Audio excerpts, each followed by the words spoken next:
How to fix website not allowed on iPhone. Looking for a quick and easy way to fix the website not allowed message on your iPhone? In this video, I'll walk you through the exact settings you need to change to access blocked websites without any confusion.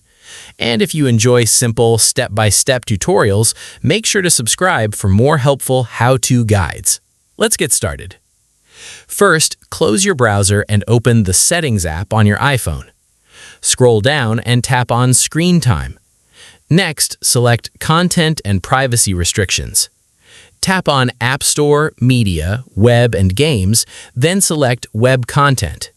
Here, you'll see different options for controlling which websites can be accessed.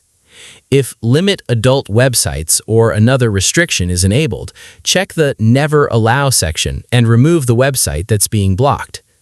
Alternatively, you can select Unrestricted to allow access to websites without these web content restrictions. If your iPhone asks for a screen time passcode, enter it to make the changes.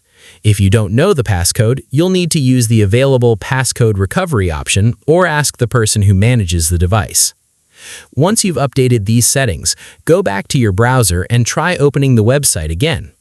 And that's how you can fix the website not allowed message on your iPhone, quickly and easily. If this tutorial helped you out, subscribe to the channel for more simple how-to guides, useful tips, and easy tech solutions. Thanks for watching, and I'll see you in the next tutorial.